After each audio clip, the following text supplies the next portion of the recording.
జై తెలంగాణ. 52లో idli sambar go back movement start అయిన కాడికెళ్ళి, గైర్ ముల్కీ గోబ్యాక్ మూమెంట్ స్టార్ట్ అయిన కాడికెళ్ళి ఈ పంచాయతీయాల వరకు నడుస్తూనే ఉన్నది. వద్దు వద్దంటేనే వచ్చిరి నాడు, వచ్చిన వారు తెచ్చిరి కీడు అని రాసిండ్రు. వద్దని తిరగబడ్డప్పుడు 54-55లో ఫజల్ అలీ కమిషన్ వచ్చినప్పుడు వ్యతిరేకించి మొట్టమొదటి నినదించిన గొంతులు ఇవాళ ఈ వేదిక మీద ఉన్నటువంటి చాలామందికి కూడా అంత డీప్గా తెలిసి ఉంటుందని నేనైతే అనుకుంటలేను. తెలిసి ఉన్నది కావచ్చు కానీ అంత డీప్గా నాకు మా ఎన్ శంకర్ అన్న ఈ సినిమాలు వాళ్ళ స్టోరీల మీద బాగా పరిశోధన చేస్తూ ఉంటారు కదా, తన కూడా విన్న తర్వాత కూడా నాకు మాట్లాడినప్పుడు నాన్న గురించి పెద్ద తెలియదు అనిపించింది, ముచ్చరత్న గారి గురించి తెలియదు అనిపించింది. నేను ఈ చరిత్రను, అసలు చరిత్రను ఇంతకుముందు చెప్పిండు కదా, వేటగాడు రాసిన చరిత్రలు అయితే అని చెప్పి, దీని గురించి మాట్లాడే క్రమంలో నాకు మొట్టమొదలు బాగా ఈ పుస్తకము దీనికి సంబంధించినటువంటిది కావచ్చు, ఇదంతా కావచ్చు, నాగరాజుతో పాటు నేను కృష్ణ మేము ఊకే మాట్లాడుకున్న టైంలో పుస్తకం తీసుకొచ్చినప్పుడు నాకు కూడా ఇంత లోతుగా తెలియదు. కొన్ని అయితే ఉపన్యాసాలు మా రవీంద్ర అన్నాడు కూర్చోన్నాడు, ఆయన చెప్తున్నాడు వేదికల మీద ఉంటే ఎట్లా మాట్లాడేస్తాను అనేది. తిరుమలరావు సార్ కావచ్చు, మా గూడూరు మనోజక్క కావచ్చు, వాళ్ళ నాన్న ఈ వేదిక మీద సామాన్యుల మన మనుషులు కూర్చోలే, వీళ్ళంతా చాలా పెద్దోళ్ళు. చాలామంది అన్నారు నన్ను ఇంకా మంత్రులను, కేంద్ర మంత్రులను, ముఖ్యమంత్రి స్థాయిలను పిలువుని అని చెప్పని చాలామంది అన్నారు. కానీ నాకు బాగా ఆలోచించినాక అసలు తెలంగాణకు వాళ్ళు కాదు ఇటువంటి వాళ్ళ మాటలు కావాలనిపించింది నాకు.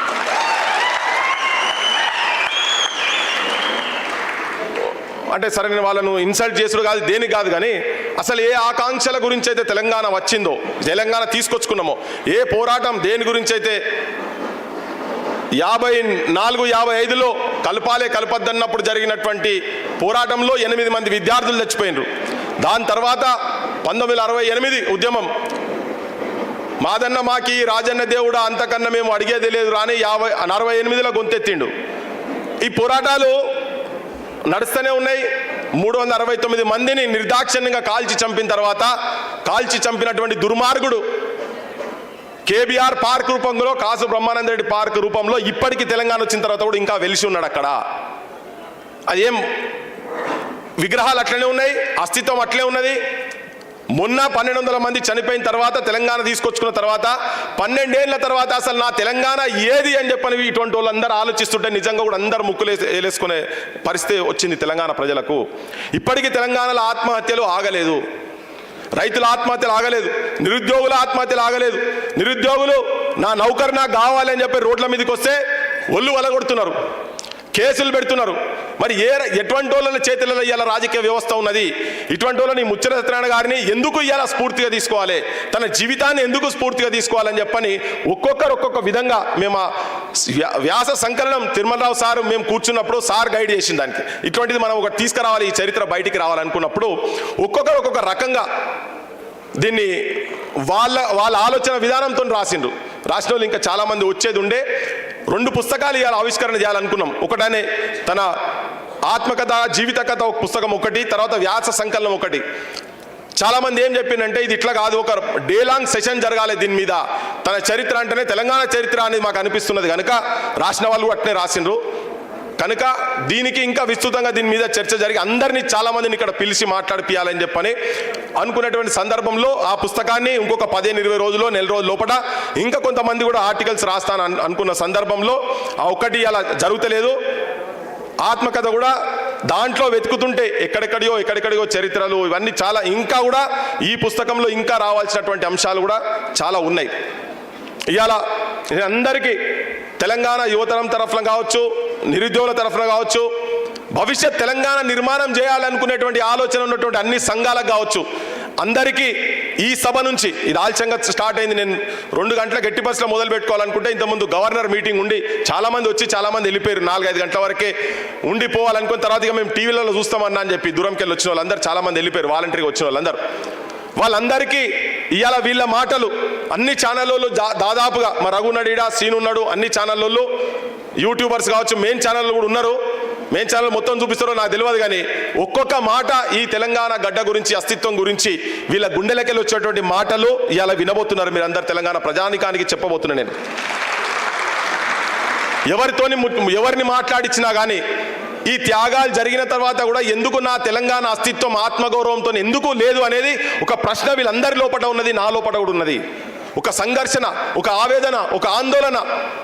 ఏమైతున్నది తెలంగాణకి, ఏమైతున్నది? అస్తిత్వాన్ని కోల్పోతున్నది నా తెలంగాణ అనేది, ఒక ప్రమాదకరమైన పరిస్థితులకు తెలంగాణ పోతున్నది అనేది అందరి అభిప్రాయంగా ఉండి, ఈ సందర్భంలో ఇప్పుడు ఈ నిమిషంలో అసలు ఈ జీవితం ఏంటిది, ముత్యాల సత్యనారాయణ గారి జీవితం ఏంటిది, దాంతోనే యువతరం కావచ్చు, సంఘాలు కావచ్చు, రాజకీయాలు చేసేటువంటి కావచ్చు, తెలంగాణ అస్తిత్వం గురించి కొట్లాడేటువంటి వాళ్ళు కావచ్చు, అందరూ ఏం పాఠాలు నేర్చుకోవాలని దాంట్లో ఇవాళ అందరు ఆర్టికల్స్ వచ్చాయి. దాదాపు అవి మిగతా కూడా వస్తాయి, పత్రికలలో ప్రచురితమైనవి.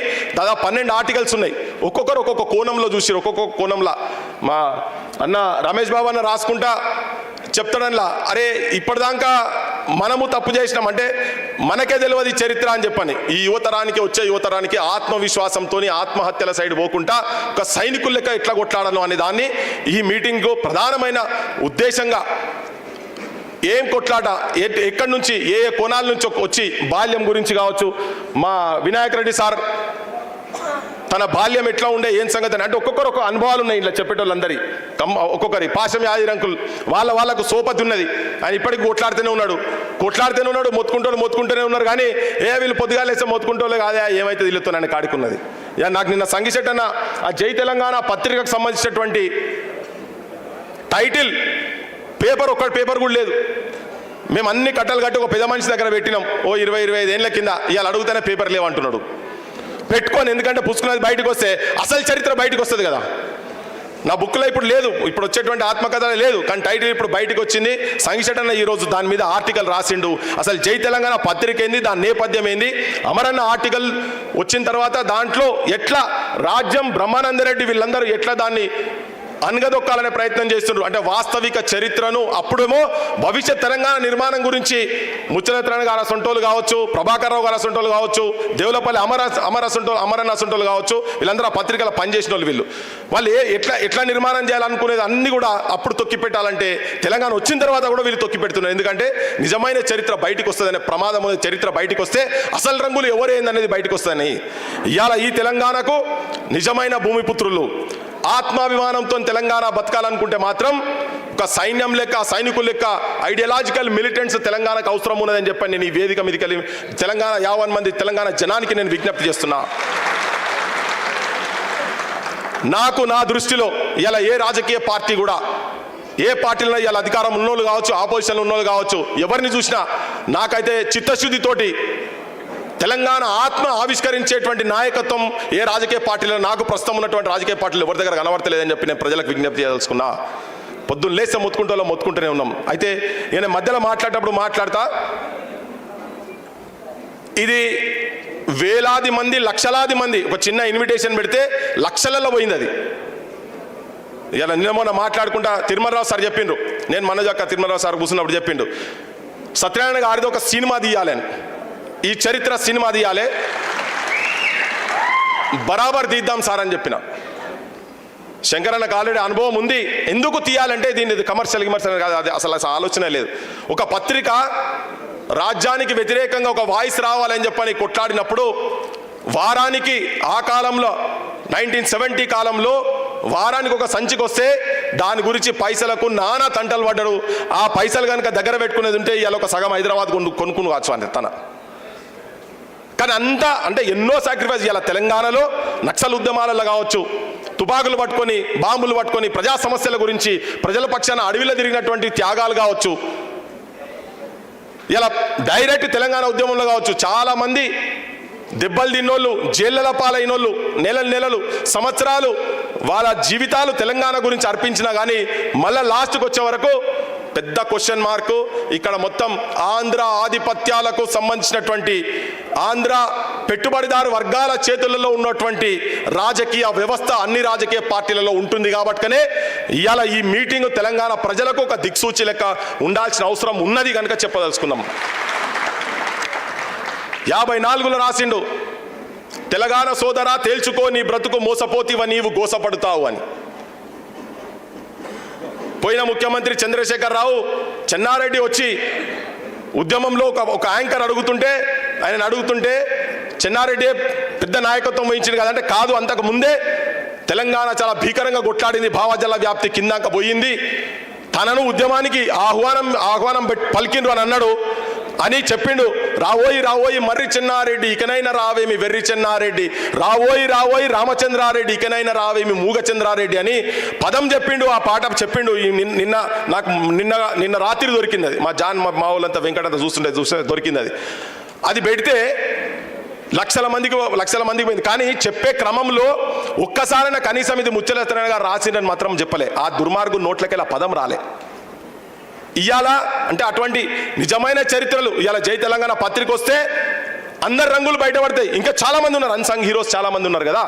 ఈ స్థాయిలో ఉన్నా ఉండకపోయినా వాళ్ళ స్థాయిలో వాళ్ళు చేసినటువంటి వాళ్ళు చాలా మంది ఉన్నారు. రాజమండ్రి జైలుకు పోయినటువంటి వాళ్ళు ఉన్నారు చాలా మంది. మా గోపాల్ కిషన్ సారాస్ వాళ్ళు, పత్రికా రంగంలో ఉన్నటువంటి వాళ్ళు కావచ్చు, ఆనందరావు తోట ఇటువంటి వాళ్ళు కావచ్చు, రఘువీర్ రావు గారు అసంటోళ్ళు కావచ్చు, చాలా మంది చరిత్రలు ఉన్నాయి. ఈ అన్ని ఈ యువతరం తెలుసుకొని వాటిని తవ్వి బయటికి తీసుకొచ్చే ప్రయత్నం చేస్తూ ఉన్నాం. ఈ ముసుగులో కొన్ని రాజకీయ వ్యవస్థలు రేపు వచ్చే ప్రమాదం కూడా ఉంది. నేను ఒకటే యువకులకు విద్యార్థులకు ఒక్కొక్క మాట ఆలస్యమైనా పర్వాలేదు, మనకు 3 గంటలు లేట్ ఇచ్చిండ్రు వీళ్ళు, ఒక్కొక్క మాట 3 గంటలు దాటినాక కూడా మనం మాట్లాడుకుందాం. లైవ్లో చాలా మంది చూస్తున్నారు, రికార్డ్ అవుతుంది. ఎవరికైనా వీలుగాని వాళ్ళు ఉంటే కూడా రేపు ఇది రికార్డ్ అయ్యి మా వాళ్ళు బాధ్యత తీసుకున్నటువంటి సోషల్ మీడియా కావచ్చు, మెయిన్ స్ట్రీమ్ మీడియాలో ఎంత చూపిస్తారో నాకు తెలియదు, కానీ వాళ్ళందరూ రికార్డులు చేసి రేపు ఇన్ని స్టోరీస్ చేసి యువతరాన్ని చైతన్యం చేసేటువంటి ఆలోచనతో మేము ముందుకు పోతున్నాం. దానికే ముఖ్యంగా ముందు వరుసలో ఉండి మా రఘు కావచ్చు, మా కాలేజీ శ్రీన్ కావచ్చు, నాగేష్ కావచ్చు, రాకేష్ కావచ్చు, చాలా మంది ఉన్నారు, నవీన్, వీళ్ళందరూ ఉన్నారు. ఆ పిల్లలందరూ యంగ్స్టర్స్ చాలా మంది ఉన్నారు. నేను ఇంకా ఈ మీటింగ్లో చాలా మంది యువతరంతో మాట్లాడిపిద్దాం అనుకున్నా, కానీ ఒక 3 గంటల ఆలస్యం అయింది. ప్రతి మాట రికార్డ్ అవుతుంది, ప్రతి మాట తెలంగాణ పల్లెలకు పోతుంది, తీసుకుపోతాం, ఇన్స్పిరేషన్ చేస్తాం. నిజమైన తెలంగాణ ఎట్లా ఉంటుంది, ఇన్ని త్యాగాల తర్వాత కంటిన్యూస్గా తెలంగాణ ఎందుకు మోసానికి గురవుతున్నది అనే అంశాల మీద చెప్పేటోళ్ళందరూ కూడా చెప్తారు. ప్రతి మాట రికార్డ్ అవుతుంది, ప్రతి మాట పల్లెలు తీసుకుపోతాం.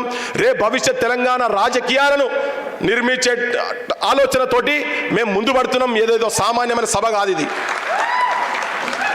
బరాబర్ ఇప్పటి వరకు తెలంగాణ వచ్చిన తర్వాత తెలంగాణ గుండె నిండా ఉన్నటువంటి నాయకత్వం, రాజకీయ నాయకత్వం తెలంగాణలో లేదు కనుక ఇవాళ ఇటువంటి వాళ్ళ ఒక్కొక్క మాటలు, ఒక్కొక్క రాతలు పల్లెల్లో తీసుకుపోయి, నేను కూడా ఇటువంటి వాళ్ళ మాటలు రాతలు ఈయనే పెరిగినోని. నేను ఊకే చెప్తుంటా, అల్లం నారాయణ గారు కావచ్చు, మా జయదీర్ తిరుమలరావు సార్ కావచ్చు, సరే కొంతమంది అటు ఇటు పోయి ఉంటారు వేరే విషయం, కానీ వీళ్ళ మాటలు వీళ్ళు రాసిన పాశమంకులు అయితే ముఖ్యంగా తనవి చాలా మామూలుగా రాయడు, ఇప్పుడు రాస్తలేడు. అది కూడా తెలంగాణకు మోసమే, తన చేస్తున్నది మోసం.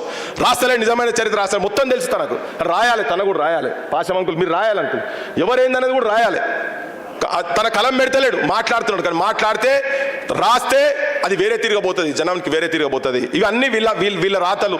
మాడబు శ్రీధర్ అన్నయ్య కావచ్చు, ఇటువంటి వాళ్ళు అందరి ఇవాడ కూర్చున్న విరాసత్ అన్న, ఇటువంటి వాళ్ళందరి కూడా ఈ మాటలు, ఉపన్యాసాలు విద్యార్థిలో ఉన్నప్పుడు అవన్నీ ఇమిడి నెత్తిలో ఉండి ఈ ప్రస్తుతం రాజకీయ వ్యవస్థను ఎందుకో డైజెస్ట్ అవుతలేదు. అది అద్భుతమైన నీతివంతం. మా చంద్రకుమార్ సార్ ఉద్యమంలో లేకపోవచ్చు, కానీ భవిష్యత్ తెలంగాణ ఎట్లా ఉండాలనే దాని మీద తనకు స్పష్టత ఉన్నది. ఎన్నో పోరాటాలు చేసినటువంటి మా విమలక్క ఇప్పుడు ఆఖరికి వచ్చే వరకు వీళ్ళు కూడా ఉన్న రాజకీయ నాయకత్వం దగ్గరికి ఏదైనా అవసరాలు ఉన్నా ఏమున్నా కానీ వాళ్ళు కూడా ఎవరు సాటిస్ఫైడ్ లేరు. మా జిల్కర ఎక్కడనో నాయకత్వం పట్టుకుని ఆయన మొత్తుకుంటున్నారు, అందరు మొత్తుకుంటారు. మా సంగిశెట్టి అన్న కావచ్చు, అంటే ఎక్కడనో స్కైబాబా కావచ్చు, ఎక్కడనో వాళ్ళ లోపట అరే మనం ఓడిపోయినామా అనే ఒక ఆవేదన ఉన్నది. ఈ ఆవేదనను రేపు రాయండి, పల్లెకు తీసుకుపోదాం. నిజమైన తెలంగాణ ఎట్లా ఉండాలనో, ఎటువంటి మనసులు, ఎటువంటి మనస్తత్వాలు, ఎటువంటి ఆలోచనలు, ఎట్లా ఆచరణలో ముచ్చల సత్యనారాయణ గారి జీవితాన్ని ఆదర్శంగా తీసుకొని ఆయన ఆచరణలు చేసి చూపించింది. ఉట్టిగా చెప్పలే. మేధావి అంటే ఎట్లా ఉండాలంటే తన చెప్పింది బుద్ధుడు చెప్తాడు. ఊకే మా పాశవంకులు ఎప్పటికి చెప్తా ఉంటాడు ఆ విషయం. ఆచరణ ఉండాలి, ఆచరణ లేని ఉట్టి కథలు చెప్తే నడవదు. ఆచరణాత్మకంగా ఏది చేసినా కానీ ఆచరణలో ఉండాలి. ఉట్టిగా కూర్చొని నువ్వు రాస్తే కాదు, రాసి పెట్టుకుంటే కాదు. ఈ ఆచరణలో ముచ్చలెత్తన గారి జీవితం ఒక ఆదర్శవంతమైన జీవితం, ధైర్య సాహసాలతోని. ఇవాళ చాలా మంది మంత్రి మండలంలో ఉండి కూడా ఎవరేం బయట మాట్లాడే పరిస్థితి లేదు. కానీ ఎప్పుడు కూడా అది ఆంధ్ర ముఖ్యమంత్రులు కావచ్చు, ఆంధ్రప్రదేశ్ ముఖ్యమంత్రులు కావచ్చు, తెలంగాణ రాష్ట్ర ముఖ్యమంత్రులు కావచ్చు, అంటే ఏదో కోపానికి వచ్చి ఇవాళ బూతులు మాట్లాడుకుంటూ అట్లా కాదు, ఒక ఆలోచన పరతోటి తెలంగాణ నా ఇల్లు తెలంగాణ అనుకునేటువంటి ఆలోచన ముచ్చరత్న గారికి ఉండే. ఆ ఆలోచన రాజకీయ వ్యవస్థలో ఉన్నటువంటి వాళ్ళకి కావచ్చు, రేపు భవిష్యత్తులో రాజకీయ వ్యవస్థలో ఉండేటువంటి వాళ్ళు ఇది నా తెలంగాణ అని కనుక అనుకునేది ఉంటే ఈ తెలంగాణ బాగుపడుతుంది, తెలంగాణ ఒక ఇల్లుగా నిలబడుతుంది, లేకుంటే వల్లకాడైతున్న తెలంగాణ అని చెప్పదలుచుకున్నా. ఆ ఆలోచన గుండెల నిండా ఉన్నటువంటి వాళ్ళే ఈ వేదికల మీద ఉన్నారు. కొంతమంది వేరే పార్టీలకు పోవచ్చు, అటు పోవచ్చు ఇటు పోవచ్చు ఇదంతా, కానీ వాళ్ళ లోపల ఒక బాధ కూడా ఉంది. వీళ్ళందరూ ఏదో రాజకీయాలలో ఏదో కావాలనుకుని అయితే పోలే. ఒక చిన్న ఏంటంటే ఒక 45, 46, 50 ఏళ్ళ పైన ఈ తెలంగాణ మూలవాసి ఆదివాసీల మీద ఎవరు చేయనటువంటి, ఏ ప్రభుత్వాలు చేయనటువంటిది నిధి తీసుకొచ్చి సంస్కృతి సాంప్రదాయం ఆచారాలు కట్టుబాట్లు వాళ్ళు వాడినటువంటి ఇంప్లిమెంట్స్ కావచ్చు అన్నిటిని తీసుకొచ్చి ఒక దగ్గర పెడితే ఒక 5 ఎకరాల భూమి కూడా కనీసం వాటి అస్తిత్వాన్ని నిలువబెట్టేటువంటి 5 ఎకరాల ఒక భూమి కూడా ఇయ్యలేనటువంటి దుస్థితి నా తెలంగాణ వచ్చిన తర్వాత ఉన్నదంటే ఆలోచన చేసుకోరిగా. అది తిరుమలరావు సార్ చేసింది. అది మొత్తుకుంటుంటే ఇది తెలంగాణ ఇట్లున్నది. కుటుంబాల దిక్కు చూసేది ఏం లేదు. నేను రాజకీయ ఉపన్యాసం గురించి కాదు నేను చెప్పేది, నేను వాస్తవాలు చెప్తున్నా. దానికి తోడున్న మనోజక్క కావచ్చు, ఇటువంటి వాళ్ళందరూ ఎక్కడ కూడా అంటే ఏదో కంపెనీలకట ఫ్యూచర్ సిటీ అట ఇంకేదోట గత 10 సంవత్సరాల్లో జరగలేదు, ఇప్పుడు జరుగుతలేదు. ఇది తెలంగాణకి అవమానం అని చెప్తున్నా. అందుకే నిజమైన చరిత్రను తొక్కి పెడుతున్నారు. అది కనుక మ్యూజియం ఉండేది ఉంటే దాని వెనుక చరిత్ర మొత్తం ఎవరెవరు ఫెయిల్యూర్స్ ఉన్నాయి ఎక్కడున్నాయో దానికి ఉంటుంది. ఇటువంటి వాళ్ళ చరిత్రలు కూడా రేపు భవిష్యత్ తెలంగాణలో యువతరం జాగ్రత్త, తస్మాత్ జాగ్రత్త. తెలంగాణ ఖతమైపోతున్నది, అస్తిత్వం పోతుంది. మొత్తుకుంటారు మీటింగ్లు పెట్టి తెలంగాణ యూనియన్ టెరిటరీ చేయదలుచుకున్నారు మొత్తం అని చెప్పని మీటింగ్లు పెట్టి మా వినాయక్ సారు చాలామంది వీళ్ళు ఇంకా పరిశోధన చేసి రాస్తా ఉన్నారంతా. ప్రతి ఒక్క అంశాన్ని జాగ్రత్తగా తెలంగాణ యువతరం గమనించాలి. తెలంగాణ నాశనం చేసి తెలంగాణ అస్తిత్వాన్ని లేకుండా చేసేటువంటి పెద్ద కుట్ర, రాజకీయ కుట్ర ఆంధ్ర ప్రాంతం వాళ్ళు ఇక్కడ ఉన్నటువంటి వాళ్ళు ఇంకా చులకన చూసుకుంటూ మన అస్తిత్వాన్ని దెబ్బతీసే ప్రమాదం జరుగుతున్నది. కాబట్టి తెలంగాణ అనేది యువతరం జాగ్రత్త కనుక లేకుండేది ఉంటే ఈ భారతదేశం నుంచి తెలంగాణ మ్యాప్ పోతుంది, తెలంగాణ కల్చర్ పోతుంది, తెలంగాణ సంస్కృతి పోతుంది, తెలంగాణ భాష పోతుంది, యాస పోతుంది, అన్నీ పోతాయి. ఎన్ శంకర్ అన్నకు నీకు భూమి ఇచ్చినారే, నీ భూమి వచ్చిందా? ఏ రాలే, ఉట్టిగా చెప్తుండు. అదంతా ఏదో పంచాయతీలో భూమి ఇచ్చిరట. ఊరే ఎక్కడెక్కడోళ్ళకో సినిమా వాళ్ళకి ఇచ్చిరుగా. మరి 10 ఎకరాలు ఒక 1000 కోట్లు వేసి ఇటువంటి వాళ్ళతో ఒక కమిటీ 10 ఏళ్ల నుంచి వేయలేదు, ఈ గవర్నమెంట్ కూడా వేయలేదు. 1000 కోట్లు ఇస్తే తెలంగాణను ప్రపంచ స్థాయిలో నిలబెట్టగలిగేటువంటి ఆలోచన, ఆ మేధస్సు ఉన్నది. ఆ సినిమాలు తీసే సత్తా వెనక కూర్చున్న కళాకారులకు చాలా మందికి ఉన్నది. ఒక్కొక్కరు బాంబులు లెక్క అంటే జనాలను బాంబులు లెక్క తయారు చేసేటువంటి సాహిత్యం ఉన్నటువంటి వాళ్ళు ముచ్చలత్న గారి వారసులు చాలా మంది ఇక్కడ ఉన్నారు. ఇవన్నిటికీ ఎవరికి కూడా ప్రస్తుతం ఉన్న రాజకీయ నాయకత్వానికి పట్టి లేదు. ఇది దాని గురించి ఆ వాస్తవాలు తెలుసుకుంటందుకే ఇవాళ ఈ సభ పెట్టినాం. నేను మొట్టమొదలు అన్న మేధావి